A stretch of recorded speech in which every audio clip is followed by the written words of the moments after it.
तो बच्चों एक बार फिर से हमारे यूट्यूब चैनल में आप सभी का स्वागत है।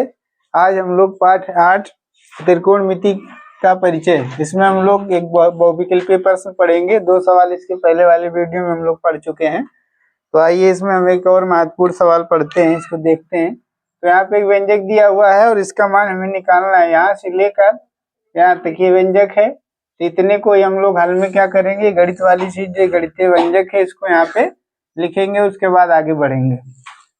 तो 2tan स्क्वायर 45 अंश प्लस काश स्क्वायर 30 अंश और माइनस साइन स्क्वायर 60 अंश, इसको लिखेंगे। उसके बाद बराबर का हम लोग क्या करेंगे, निशान लगाएंगे। 2 है 2 लिख देंगे और इसके बाद यहाँ पे गुणे का निशान छिपा हुआ, गुणा लगाएंगे, क्योंकि एक गिनती और अंग्रेजी के अक्षर के बीच में हमेशा ही गुणा छिपा रहता है।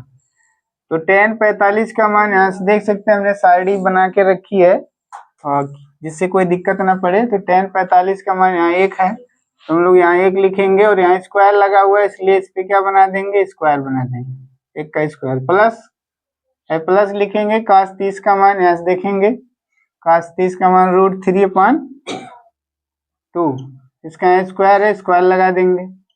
फिर माइनस से माइनस बनाएंगे, देंगे साइन 60 का मान, साइन वाली लाइन में देख सकते हैं √3/2, यहाँ से लिखेंगे √3/2, इसका स्क्वायर है तो इसका भी क्या लिखा लगा देंगे, स्क्वायर।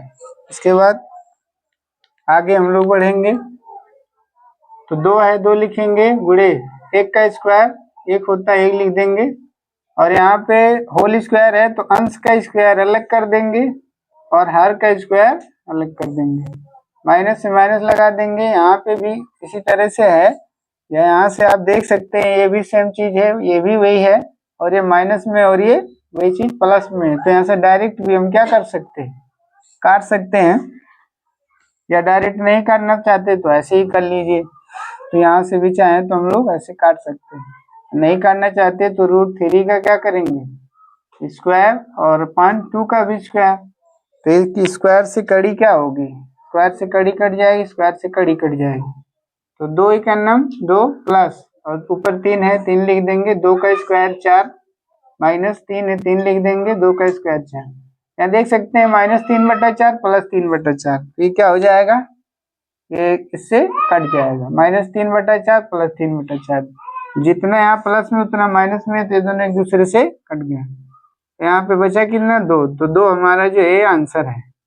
तो यहाँ पे आप देख सकते हैं विकल्प नंबर 2 में बी में जो है 2 दिया हुआ है, तो ये हमारा हो गया आंसर, विकल्प नंबर बी जो है ये सही है। तो इसी तरह से हम लोग अगला सवाल देखते हैं। अगले सवाल में हम लोग एक दूसरा सवाल लेंगे। तो अगला सवाल यहाँ पे देख सकते हैं, ये साइन स्क्वायर 60 अंश माइनस साइन स्क्वायर 30 अंश का मान होगा। ये सवाल 2020 में आया हुआ है, तो इसको भी उसी टाइप का हम लोग हल करेंगे सारणी की सहायता से। ये सारणी बनी हुई है कोणों और अनुपातों की, इसकी सहायता से ये सवाल भी हल होगा।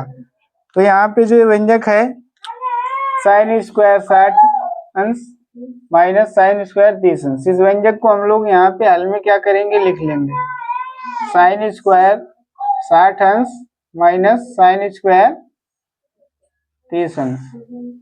इसके बाद बराबर का निशान लगाएंगे और इसके बाद यहाँ देख सकते हैं और साइन 60 अंश है तो साइन 60 का मान यहाँ √3/2 लिखेंगे, √3/2, इसका यहाँ स्क्वायर है, स्क्वायर लगाएंगे और फिर है साइन 30 का मान यहाँ 1/2 है, 1/2 यहाँ से लिख देंगे और यहाँ स्क्वायर लगा इसलिए स्क्वायर लगा देंगे।